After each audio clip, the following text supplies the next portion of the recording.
Sejarah perkembangan hak asasi manusia di Indonesia.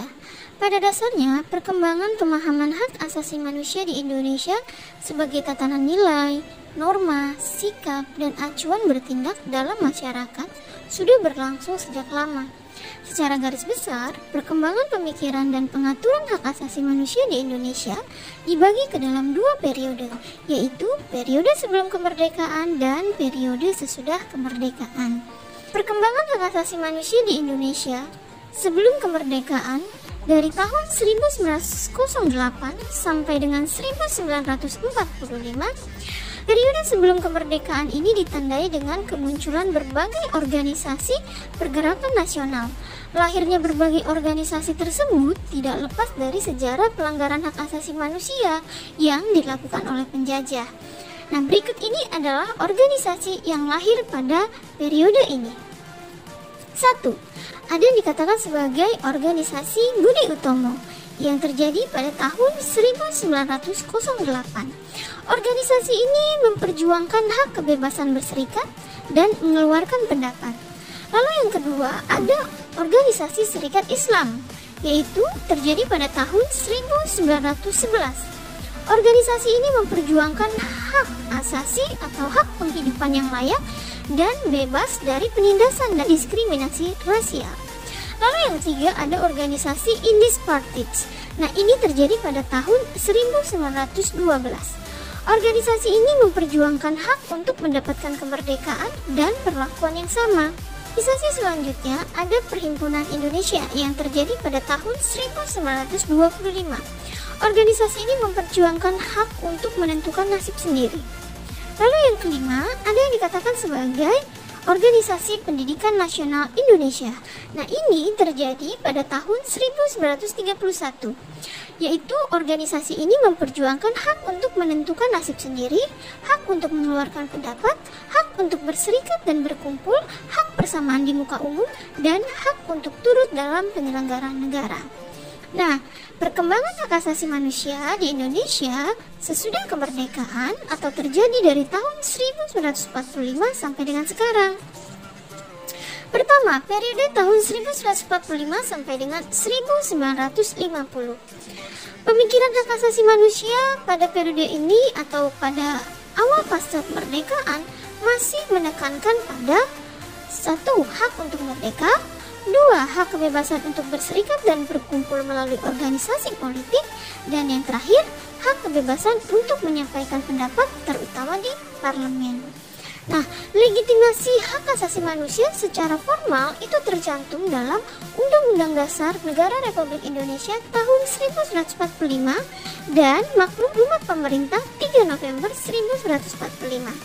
Nah, legitimasi hak asasi manusia tersebut memberikan keleluasaan kepada rakyat untuk mendirikan partai politik. Lalu yang kedua, ada periode 1950 sampai dengan 1959.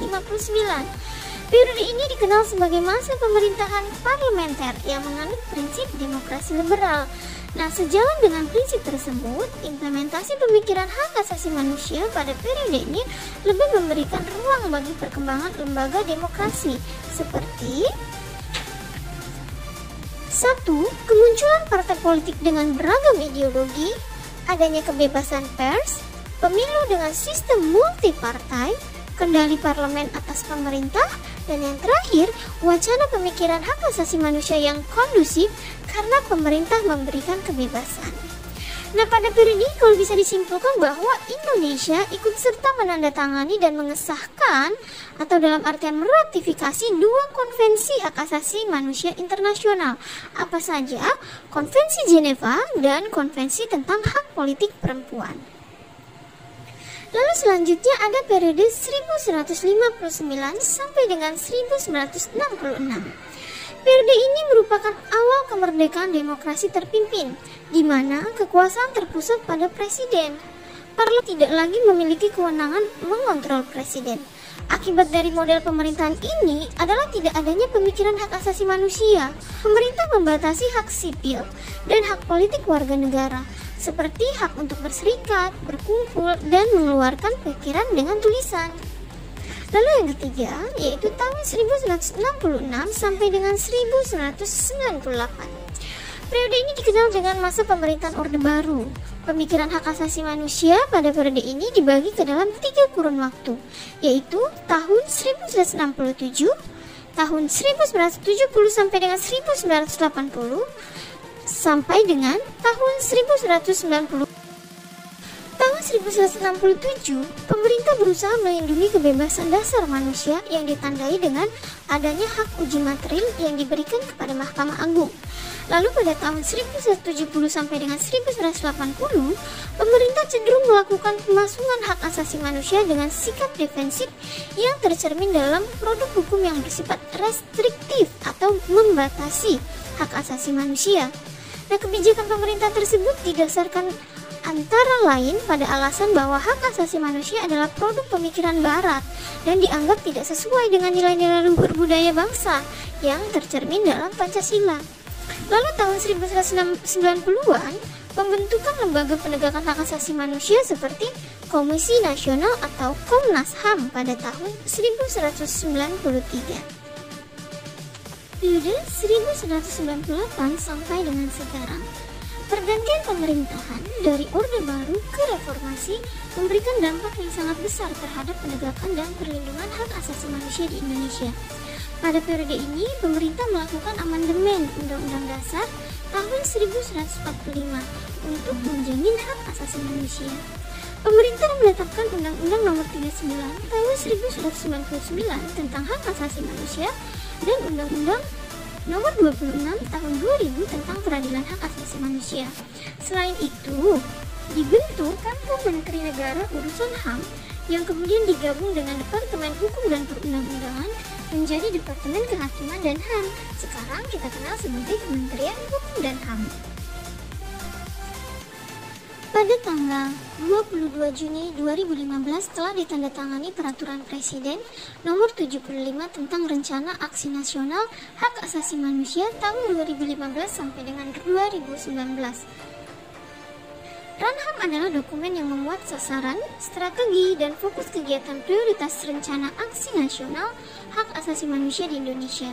Ranham ini digunakan sebagai acuan kementerian, lembaga, dan pemerintah daerah dalam melaksanakan penghormatan, perlindungan, pemenuhan, penegakan, dan pemajuan hak asasi manusia di Indonesia. Sasaran umum Ranham adalah meningkatkan penghormatan, perlindungan, pemenuhan, penegakan, dan pemajuan hak asasi manusia bagi seluruh lapisan masyarakat Indonesia oleh negara, terutama pemerintah, dengan mempertimbangkan nilai-nilai agama, moral, adat istiadat, budaya, keamanan, ketertiban umum, dan kepentingan bangsa Indonesia. Berbagai langkah tersebut menunjukkan bahwa pemerintah telah berupaya melakukan pemajuan, penghormatan, dan perlindungan hak asasi manusia dalam berbagai aspek, yaitu aspek politik, sosial, ekonomi, budaya, keamanan, hukum, dan pemerintahan. Sekian dan terima kasih.